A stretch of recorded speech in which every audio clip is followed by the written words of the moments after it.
Hello everybody, and welcome back to the fifth and final part of my ranking of the missing Doctor Who serials from those I want recovered the least to those I want recovered the most. Today we're going to look at the top 5. Remember that these are just my opinions and I'm not trying to express them as fact, and if you disagree with me, then put your thoughts in the comments below. Anyway, starting off today's list we have number 5, The Abominable Snowman. Season 5 is almost certainly one of the strongest seasons that the classic series and the show in general ever turned out. And while the storylines were generally very formulaic, each one, with the possible exception of the Wheel of Space, created a unique enough setting and atmosphere that each story felt fresh and exciting, even though the basic base under siege premise was present in all of them except for the enemy of the world. And this brings me to The Abominable Snowman, the second serial of Season 5. And this is one of the least talked about stories of this season, which is a shame because it's actually extremely good, or at least it would be if we had it. This brings me to my main point, being that there are certain stories that would never work as an animation. As I've mentioned in previous entries, animations work best in action-focused, small-scale sci-fi stories, especially ones with already existing episodes. Thus, stories like The Moon Base and Mission to the Unknown work extremely well as animations, whereas the historicals and several other stories, such as The Abominable Snowman, do not. As I believe I have also mentioned, the one thing that animations generally fail horribly at is capturing subtlety and atmosphere, which The Abominable Snowman has in droves. There is basically no action at any point in The Abominable Snowman prior to the end of Part 6. The entire plot is driven by dialogue and observations, and this is why The Abominable Snowman makes it so high. It fails as a recon, and it would fail even worse as an animation. All of its best qualities come in its subtleties and in the facial expressions and mannerisms of the actors, and subtle camera movements, all things which a recon fails to show and an animation would fail to capture. Current animation technology cannot properly capture the full expression of the human face in a realistic way.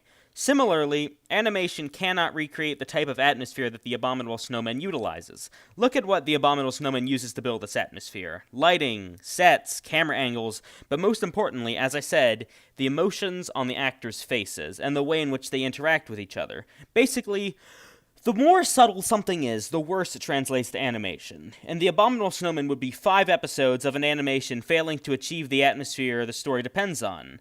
Maybe I'm underestimating the power of animation, but I just cannot see The Abominable Snowman working as an animation. When I watch the existing episode 2 of this serial, its power is in its subtlety. The camera movements, the lighting, the actors' faces, they're all things that both reconstructions and animations fail to portray.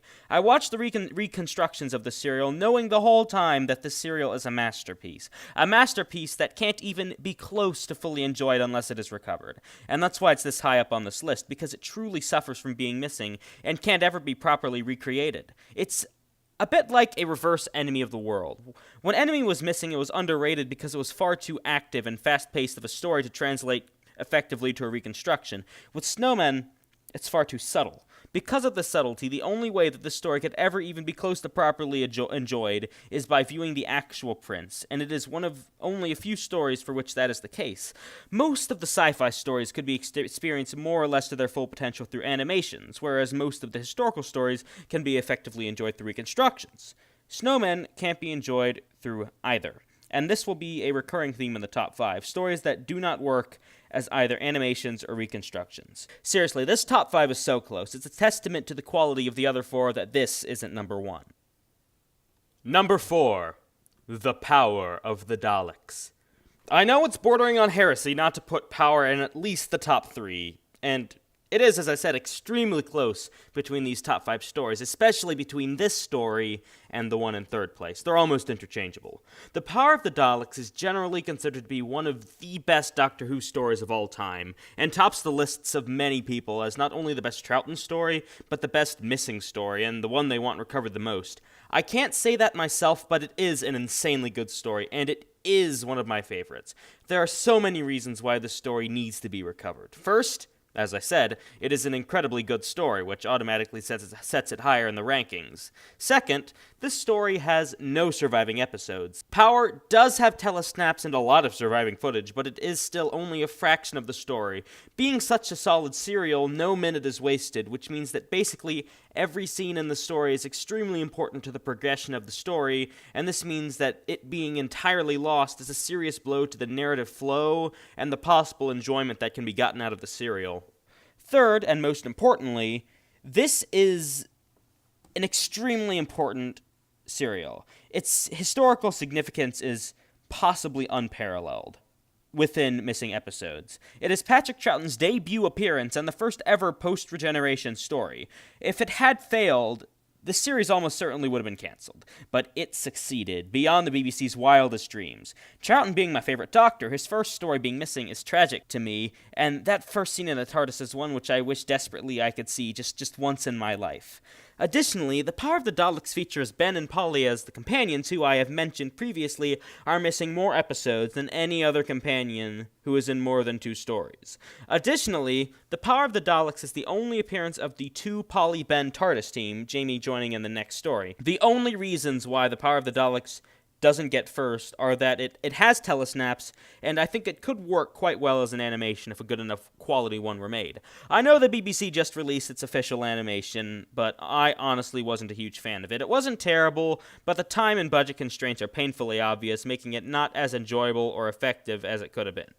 But if someone with the skill were given enough resources and enough time, I do believe that a very high-quality animation of Power could be made that could very effectively tell the story. I doubt it would be on par with the Moon Base and Mission to the Unknown in terms of quality, simply because both of those stories are just more suited to the medium, but I do believe that Power would be quite good. There would still be a lot lost in translation, such as the mannerisms and subtleties, especially with characters such as Lesterson, but I do believe that it would be at least watchable to nearly the same degree as the original.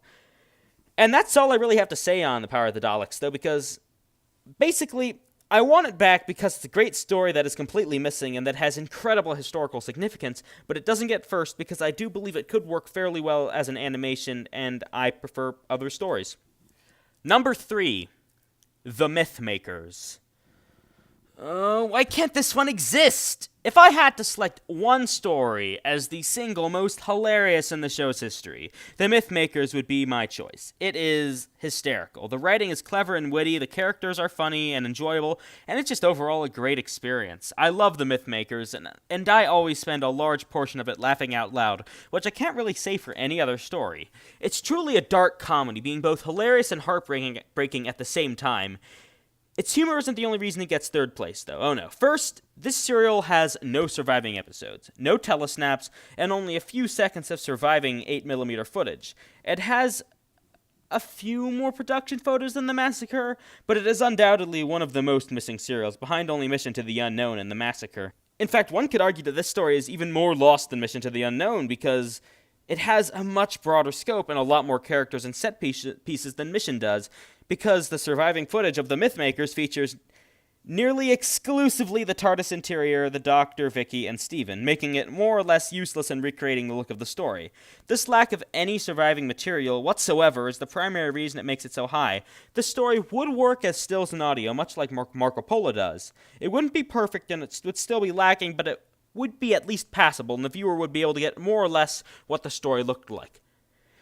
The problem comes in that half of that equation is missing. There are no stills. The Mythmakers has no telesnaps and no extant episodes like the Space Pirates or the Daleks Master Plan from which images can be taken. Loose Cannon's reconstruction has been made basically from scratch. They did a great job with what they had, as good as anyone could have done, but it is still difficult to watch. This lack of visual material severely limits its enjoyability. Even the jokes aren't as funny because you can't see the actors' mannerisms and expressions and reactions.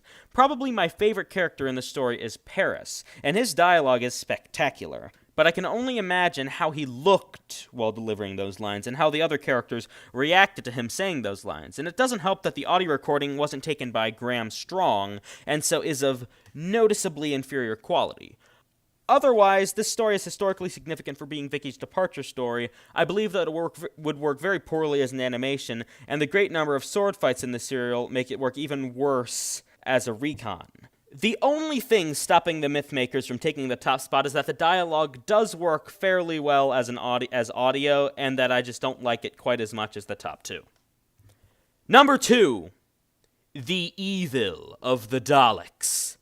When I made this top 5, I always knew that the Abominable Snowman was number 5, and that the Power of the Daleks and the Mythmakers were 4th and 3rd. The top 2 were extremely close, and both of them completely deserve the top spot. In fact, all of the top 5, and even into the top 10, deserve the top spot. But there can be only one, and unfortunately, the evil of the Daleks wasn't it. That's not to say that evil is bad. No, the only reason it's 2nd instead of 1st is that I like number 1 just a tiny bit more. The thing about the evil of the Daleks is that for a Dalek story, it relies most heavily on its performances and interpersonal relationships up until basically the final episode. The guest cast in the story, like the Mythmakers, is superb.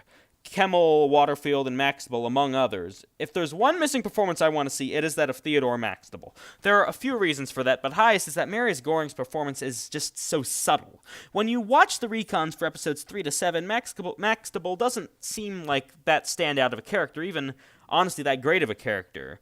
Period. But when you go and watch the existing episode 2, he just looms out at you. You feel compelled to hang on to his every word, and you can never take your eyes off of him. Goring has to be one of the few actors the show brought on during the Second Doctor's era that actually challenged Troughton for control of a scene. His stage presence is extraordinary. Maxtable is just a brilliant character played by a brilliant actor, but the best parts of his performance, that undefinable subtlety, is lost without the episodes. And the worst part of that is, taking what you can see from episode 2 and the aspects of character where Maxtable excelled, all of those factors are taken and expanded upon in the subsequent 5 episodes in which Maxtable appears. When his character is turned into a Dalek in episode 7, from what we know from the stills and what we know about Marius Goring, I believe we can surmise that it was one of the scariest performances of the show's history. But I've barely scratched the surface when it comes to the evil of the Daleks. It features truly spectacular character scenes for both the Doctor and Jamie, and it features many fight scenes which translate poorly to reconstructions. Additionally, it is the debut story of Victoria, the only companion other than Katarina and Sarah Kingdom to be missing both her introduction and departure stories. It is also historically important for being the original end to the Daleks. At the time the story was aired, the Daleks were never expected to appear again, and that's fascinating. The evil of the Daleks is interesting in that it takes place equal parts in the past, present, and future, or at least on an alien planet, which admittedly could be located anywhere in time, but the technology is still futuristic, so it counts. While this makes the story certainly epic, it also dooms it to never work as either a recon or an animation.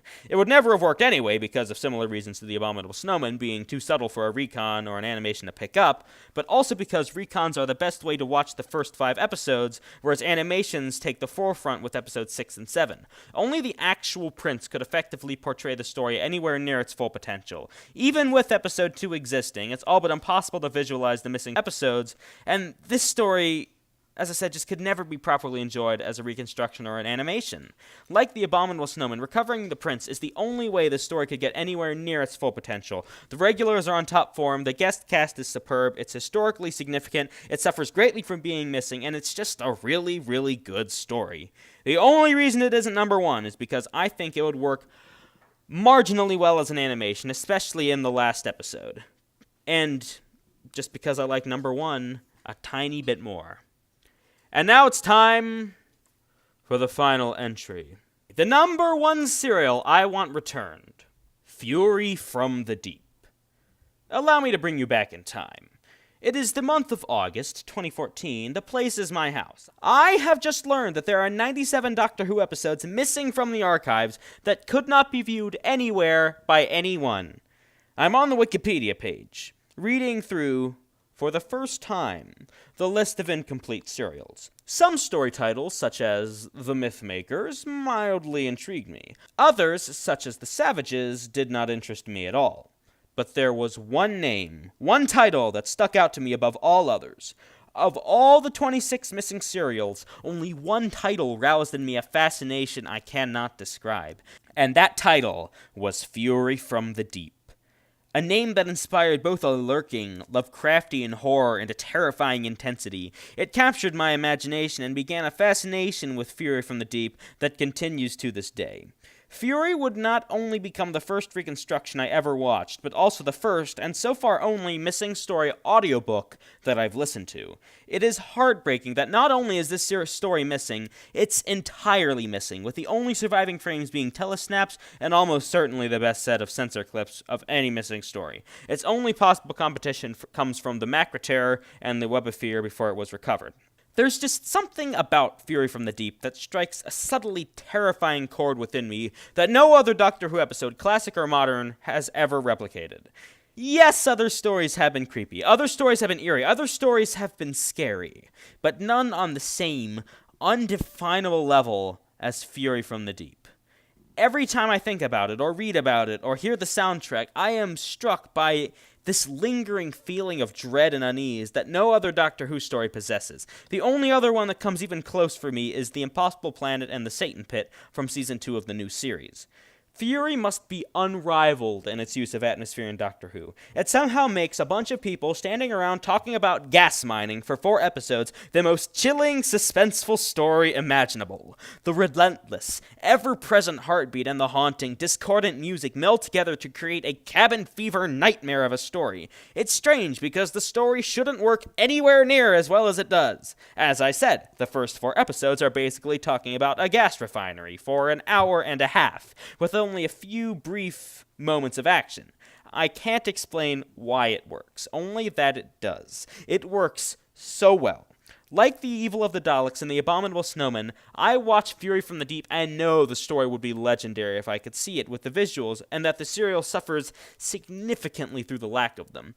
We can look at the telesnaps and know the cinematography was gorgeous, and it's especially sad because Victor Pemberton never wrote another televised Doctor Who story, and the only other story Hugh David, the director, ever directed for Doctor Who was The Highlanders, which is also completely missing, so we can't get a feel for either of their styles for material they did that still exists, as we can do with, for example, Douglas Camfield's missing episodes. The worst thing of all, though, is that Fury from the Deep, I don't think, would ever work as an animation. To elaborate on my arguments for this, I'm going to use The Web of Fear as a foil to Fury. Both are brilliant Season 5 Troughton Base Under Siege stories with excellent direction and atmosphere, and both manage to make an inherently silly villain terrifying. Other than the obvious differences of plot, setting, characters, etc., the biggest difference between the two stories is how they build their atmosphere. The Web of Fear uses big, dramatic events like the Yeti advancing relentlessly on the soldiers at Holborn to make the audience feel oppressed and in danger. Fury from the Deep, on the other hand, uses body horror like the Seawee Hands and Mr. Quill, as well as many subtle occurrences like hearing the heartbeat in the pipeline and one by one losing contact with the rigs that don't seem to do much on their own, but when taken together add up to a cacophony of horror where you never know what is going to happen next. With The Web of Fear, you know exactly what is going to happen. You just don't know how it is going to happen. You know that Jamie is going to get chased through the subway tunnels by the fungus in Episode 3, and you know the Brigadier's men are going to get jumped by Yeti in Episode 4, and that both scenes will be scary and intense. But with Fury from the Deep, you never would have guessed what Quill and Oak were going to do to Maggie Harris when they entered that room. All you knew is that it was going to be something scary, and that something was horribly, horribly wrong. They were obviously going to do something terrible to her, but you didn't know what, and that made it even scarier than it already was. That's not to say that the way Fury builds its atmosphere is better than Webb's, or that one method is inherently superior to the other. They are two different, but both equally effective methods of building atmosphere. Fury from the Deep is fear of the unknown, the inexplicable, and the unexpected. The Web of Fear is claustrophobia, oppression, and imminent danger. And that's why Fury would never work as an animation. Web would have if it had not been found. In fact, I would totally buy a fully animated Web of Fear if someone made one, even though it's been recovered. I bet it would look awesome. Fury's horror is subtle. It's undefinable. Like the Abominable Snowman, it's the expressions on people's faces and the way in which they interact with each other and react to their situations. It's little occurrences that can't be replicated by animation, and that's why Fury would never work as one. It's like showing a sword fight in a reconstruction. You just can't. You can attempt to, but it will never be anywhere near as effective as the actual sword fight. So that's why Fury from the Deep takes the top spot for me. It is an absolutely brilliant story with excellent writing, direction, music, atmosphere, and characters that is not only missing all of its episodes, but those episodes cannot be replicated by recon or animation. It's an amazing story that can never reach its full potential while it remains missing, and it is one of my favorites of all time. The number one missing Doctor Who serial that I want recovered is Fury from the Deep. Thank you all for sticking with me through this series, and I hope you've enjoyed each of the 5 installments. Next, I'll be looking at individual episodes and picking those I want recovered. Next, I'll be looking at individual missing episodes and picking those individual episodes that I want recovered the most and those I could live without. But that's it for today. Thank you all for watching, and I will see you next time.